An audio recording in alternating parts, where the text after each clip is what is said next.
नमस्कार, मैं हूं सीपी सिन्हा। इस वक्त हम मौजूद हैं विधायक निवास रुद्री धमतरी, जहां हम बातचीत करेंगे धमतरी विधायक ओमकार साहू जी से। ओमकार साहू जी किसी परिचय के मोहताज नहीं है। आज ग्रामीण क्षेत्र से आए हैं और क्षेत्र का वो लगातार दौरा कर रहे हैं। एक सक्रिय विधायक के रूप में जाने जाते हैं। लगातार उनकी सक्रियता आप न्यूज चैनलों के अखबार में देख सकते हैं। और आज हम उन्हीं मुद्दों पर चर्चा करेंगे, क्योंकि चुनाव को बीते करीब 2 साल होने वाले हैं और 2 साल में कौन कौन से विकास कार्य विधायक के द्वारा किया गया है, आइए हम उनसे चर्चा करेंगे। सर्वप्रथम साहू जी, आपका बहुत बहुत स्वागत है। बहुत बहुत धन्यवाद। साहू जी, हम चर्चा करेंगे कि आपको जो है 2 वर्ष पूर्ण होने वाले हैं। इन 2 वर्ष में जिन आशा और विश्वास के साथ लोग आपको जिता के लाए हैं, एक ग्रामीण क्षेत्र से विधायक बना के लाए हैं, तो आपके द्वारा कौन कौन से विकास कार्य कराए गए हैं?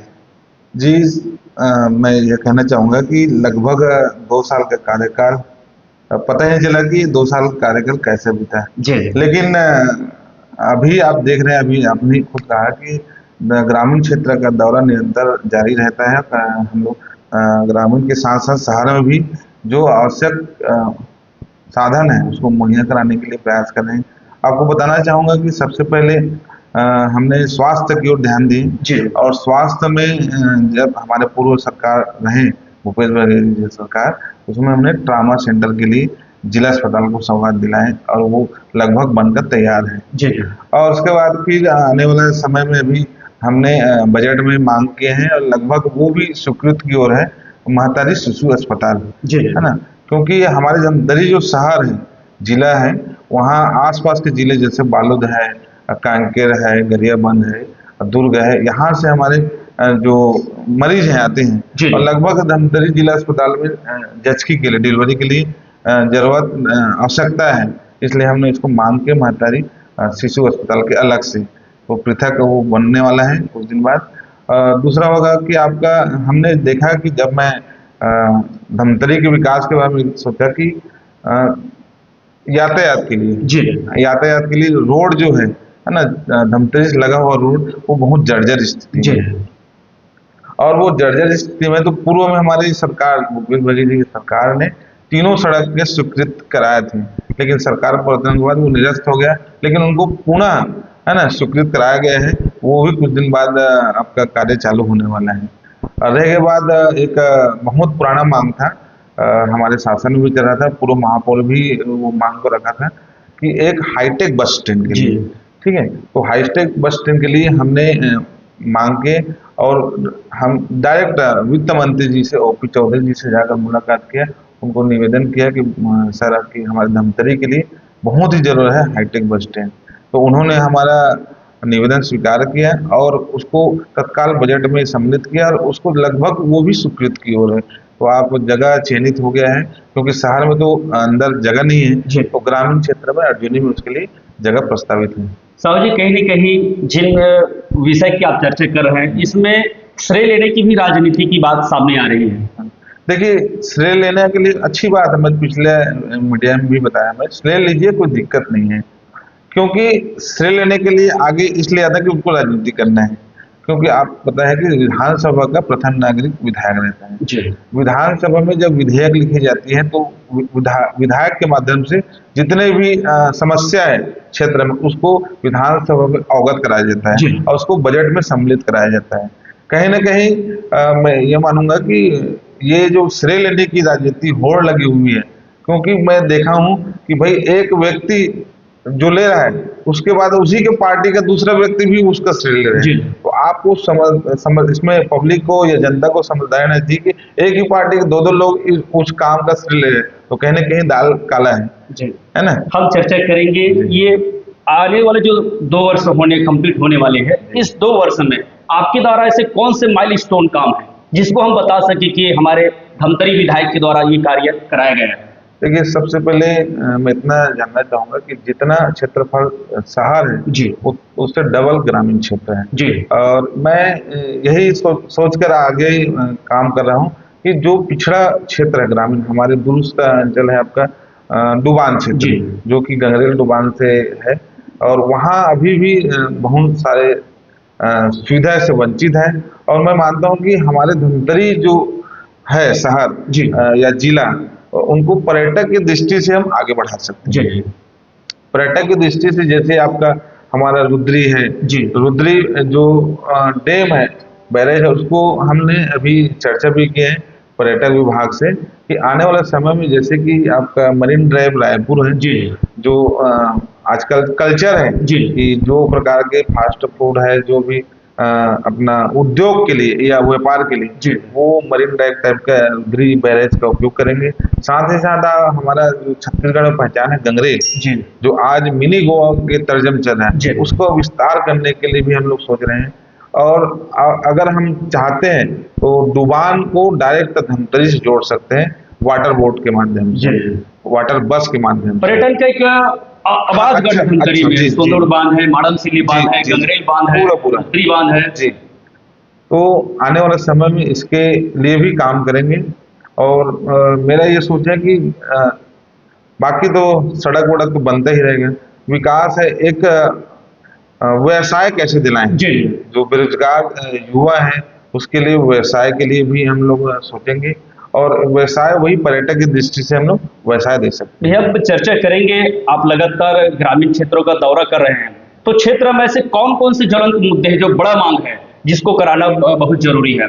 देखिए, सबसे पहले बात है कि धमतरी शहर शुरू से मांग आया है कि धमतरी इतना बड़ा शहर है, आज तक से मेडिकल कॉलेज की मांग जी है। क्योंकि आप अभी पहले बताया कि लगभग 3-4 जिले से ये जुड़ा हुआ है, जिला आश्रित है समझ धमतरी से। तो यहाँ पूर्व मांग है, ग्रामीण क्षेत्र में मांग है, शहरी क्षेत्र में मांग है।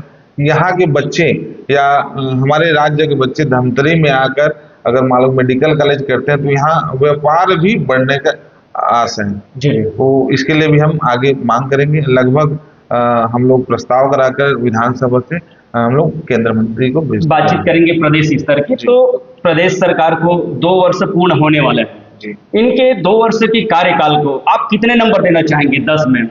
देखिए, मैं नंबर में नहीं जाऊंगा, मैं उनका काम गिनाऊंगा। उन्होंने अगर मान लो कि जो लगभग 2 साल का कार्यकाल है, एक भी योजना उन्होंने लाया नहीं है। जो पूर्ववर्ती सरकार की योजना को बंद करने का काम किया है, अभी अभी आपने सुना होगा कि बिजली बिल हाफ योजना को बंद कर दिए गए हैं। जी ठीक है।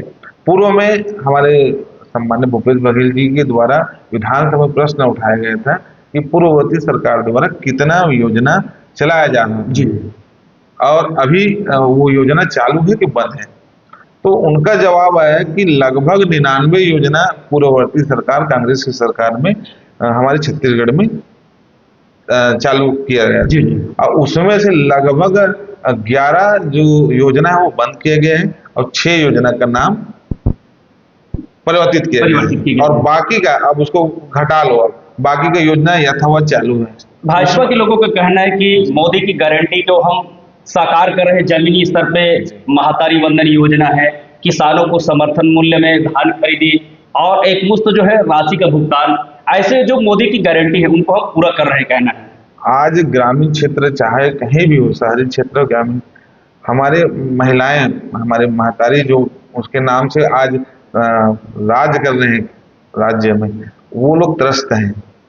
कारण आप देख रहे हैं कि जहां स्कूलों को बंद किया जा रहा है वहीं लगभग 70 के करीब, 70 से भी डबल, लगभग 140, क्योंकि आज कंपोजिट हो गए, अंग्रेजी और देसी दोनों शराब एक ही जगह, तो लगभग 140 शराब दुकान खोला गया है। तो आप समझ सकते हो कि सरकार किस ओर बढ़ रही है और छत्तीसगढ़ को किस ओर ले जा रहे हैं।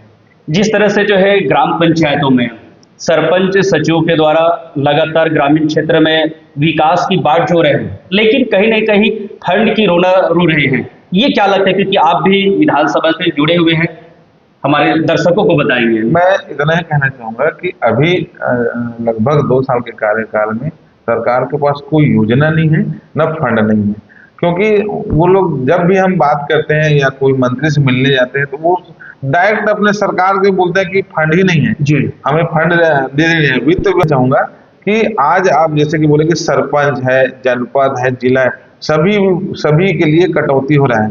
यहाँ तक कि आपको सुनने में आया कि विधायक का भी निधि काटा जा रहा है, जो कि 4 करोड़ का होता था पहले, पूर्व में, लेकिन हमारे आज के जो है 1 करोड़ रुपए काट दिए जा रहे हैं। काटा गया है। जी, उसी प्रकार से आपका जनपद में भी काटा गया है, जिला पंचायत में भी काटा गया है, सरपंचों को भी उनका फंड नहीं मिला है, या जो अधोसंरचना है, 15 वित्त है, जितने भी ग्रामीण क्षेत्र में विकास के लिए जो राशि जारी कारण क्या है इसका? अब कारण मैं आपको गिनाना चाहूंगा तो बहुत सारा समय हो जाएगा। कारण इतना ही समझ आ रहा है कि यह सरकार सीधा सीधा अपने आका को खुश करने के लिए जितने भी फंडिंग होते हैं, जितने भी निधि वो लोग लाते हैं या व्यवसाय करते हैं, उसको डायरेक्ट केंद्र सरकार को देने के लिए। आपका क्या प्रयास रहेगा और क्षेत्र के विकास के लिए? देखिए, मैं तो जितना मेरा हो सक रहा है मेरे से वो करने का प्रयास कर रहा हूँ। रहेगा बात अगर रोड और नाली के अलावा जितने भी विकास है, तो धमतरी में सबसे अच्छा राइस मिल है, लेकिन दुर्भाग्य की बात है कि इतना एक क्लास मंडी रहते हुए यहाँ अच्छे खासे धान की पैदावार रहती है हमारे क्षेत्र में। तो सबसे अच्छा रहेगा कि आने वाले समय में हम जो धान के लिए जो आपका मिल लगा हुआ है उसको अपडेट करें, और धान के साथ साथ चावल के साथ साथ जितने भी धान से निर्मित होने वाले प्रोडक्ट हैं, जैसे कि आपका पोहा है, पोहा मिल अगर यहाँ स्थापित कर सकता है तो उद्योग को हम बढ़ावा दे सकते हैं। जी भैया, अभी जैसे जो 99 जो पूर्ववर्ती सरकार में जो योजना चालू था, उनकी वर्तमान स्थिति अभी क्या है? देखिए, मैंने आपको बताया कि पूर्व सरकार 5 साल में है ना जनहित योजनाएं लाए थे, जो कि ग्रामीण के लिए, शहर के लिए, सभी वर्गों के लिए योजना थी। और दुर्भाग्य की बात यह है कि उसमें एक योजना था, है ना, गोधन न्याय योजना, है ना। और मैंने जब उसको जानकारी को पढ़ा तो उसमें लिखा हुआ है कि गोधन न्याय योजना चालू है। छत्तीसगढ़ में आप देख लीजिए, जिस प्रकार से चाहे वो शहरी क्षेत्र में हो या ग्रामीण क्षेत्र में, गौ माता जो है उनके अत्याचार हो रहा है। उनका जिस प्रकार से आप देख रहे हैं सड़क में बैठ गए हैं, उनके लिए पूर्व सरकार के द्वारा रोका छेका योजना, जब हम लोग किसान लोग रोपाई के लिए जब जाते हैं उससे पहले रोका छेका का कार्यक्रम होता था या शासन कराते थे। आज देखिए कि गौठान बदतर स्थिति में, वहां अभी भी कंपोस्ट जो खाद बने हुए हैं वो अवैध रूप चोरी हो रहा है। सीधी बात, जहाँ अपना जो बहने समूह के माध्यम से गौठान चलाया था, उनको लाखों करोड़ों रुपए का नुकसान हो गया इस सरकार में। महिलाओं के लिए बिहान से जुड़े उनको लाभ मिलता था, उनको पैसा देना चाहिए। उनका क्या गलती है कि सत्ता पर योजना की स्थिति क्या है? योजना चालू है, दर्शा रहे हैं ना योजना, नहीं कहीं न कहीं इस योजना से भ्रष्टाचार हो रहा है।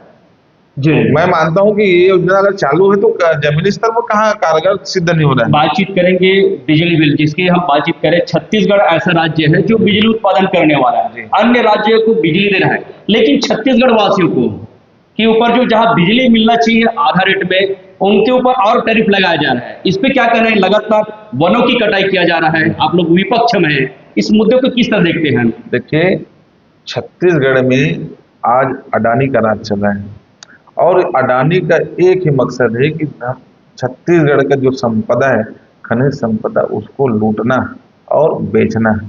जैसे कि आपका कहना है कि बिजली कोयला से होता है, कोयला से बिजली बनता है। अब कोयला निकालने के लिए पेड़ के अवैध कटाई हो रहा है, धंगड़े कटाई हो रहा है, लेकिन हमारे पूर्व सरकार में बाकायदा लिख के दे रहे कि जहाँ वन है, जंगल है, वहाँ कटाई नहीं होगा। जहाँ हमारे पास अन्य जगह में हम लोग कोयला के लिए पर्याप्त जगह देंगे। रहेगी बात छत्तीसगढ़ में, जिनका अधिकार है कि आज जहाँ जिस चीज का पैदावारी हो रहा है, जैसे बिजली बन रहा है यहाँ, लेकिन हम छत्तीसगढ़ वालों को उसका कोई लाभ नहीं रहा है। पूर्व सरकार ने 400 यूनिट तक के बिजली बिल में छूट दिया था, लेकिन आज वर्तमान सरकार में उस छूट को बंद कर दिया है। आप देख रहे हैं कि आने वाले समय में स्मार्ट मीटर लग गए हैं, चिप के माध्यम से आप रिचार्ज करेंगे तब आपको बिजली मिलेगा। ये योजना लाने वाले हैं, तो कहीं न कहीं दोहरा मार हमारे छत्तीसगढ़ भोले वाले जनता को पड़ने वाला है। एक बड़ी बात जो है भाजपा के लोगों के द्वारा लगाया जाता है कि कांग्रेस शासन काल में जम के भ्रष्टाचार हुआ, शराब घोटाला हुआ और बहुत सारे घोटाले जिनमें कार्रवाई किया जा रहा है, कहना है। इसमें आप लोगों का क्या कहना है? देखिए, मैं इतना ही कहना चाहूंगा कि घोटाला कहीं नहीं हो रहा है, क्योंकि ये लोग काम तो किए नहीं है कुछ, अब बदनाम करना है ना। आप जान रहे हो कि छत्तीसगढ़ में माननीय भूपेश बघेल जी का आज वर्चस्व इतना बढ़ा हुआ है कि आज वो केंद्र लेवल का नेता है, केंद्रीय नेतृत्व कर रहा है। तो कहीं ना कहीं कांग्रेस पार्टी को बदनाम करने के लिए, क्योंकि इन्होंने आज तक से केंद्र में अगर 11 साल का अगर कार्य देखते हैं तो जितने भी कांग्रेस पार्टी के वरिष्ठ जनों ने, कांग्रेस पार्टी के शीर्ष नेतृत्व ने जो हमारे भारत देश में जितने भी काम किए हैं उसको बेचने का काम ये लोग कर रहे हैं। निर्माण कार्य आप देखिए, रेलवे स्टेशन को बेच रहे हैं, एयरपोर्ट को बेच रहे हैं, स्कूलों को प्राइवेट है उसको प्राइवेट करने जा रहे हैं। तो जितना भी कांग्रेस पार्टी ने जिनको बनाया है, निर्माण के, उसको बेचने का काम ये सिर्फ भाजपा पार्टी कर रही ईडी है। के माध्यम से लगातार जो है आबकारी मंत्री, पूर्व आबकारी मंत्री रहे कवासी लखमा, पूर्व मुख्यमंत्री भूपेश बघेल के जो लड़के हैं महादेव सट्टा एफआईआर, शराब घोटाले, इसमें लगातार ईडी के द्वारा कार्रवाई किया जा रहा है। इस कार्रवाई को आप किस नजरिए से देखते हैं? देखिए, मैं तो इतना कहना चाहूंगा कि ईडी मात्र एक मोहरा है, उनका उपयोग कर रहे हैं, क्योंकि आज तक से ईडी सिद्ध नहीं किया है कि वो दोषी है। अभी तक से देख लीजिए आप, जितने भी कार्रवाई किए, जितने ऊपर भी कार्रवाई किए, आज तक किसी को सजा नहीं हुआ है। ये क्या है, सीधे सीधे बात है कि हमारे जो नेताओं को डराने के लिए, धमकाने के लिए या उनको बदनाम करने के लिए ईडी का उपयोग कर रहे हैं। तो आने वाले समय में देख लीजिए कि ये दूध का दूध और पानी का पानी होने वाला है, क्योंकि जनता सब समझ चुका है। और दुर्भाग्य की बात ये है कि ये जो छत्तीसगढ़ में जो नेतृत्व कर रहे हैं वो अपने आप को सेकंड पोजीशन में मान रहे हैं। अब आप मीडिया में आए हैं कि वो सेकंड पोजीशन में, दूसरा नंबर का भारत देश में मुख्यमंत्री है। उनको तो उसका कोई मतलब योजना आज तक से छत्तीसगढ़ में 2 साल होने वाले एक भी योजना लाया नहीं है, तो कैसे अपने आप को दूसरे नंबर का मुख्यमंत्री समझ रही है? सोचने वाली बात है। जी, ये तो थे धमतरी विधायक, धमतरी विधानसभा क्षेत्र के विधायक ओमकार साहू जी, जिनसे हम चर्चा किए और जाने विभिन्न विषयों पे। ऐसे ही अन्य जो है मंत्री और नेताओं से चर्चा करेंगे। आप बने रहे हमारे साथ, तब तक के लिए हमें दीजिए इजाजत। नमस्कार, जय जवान।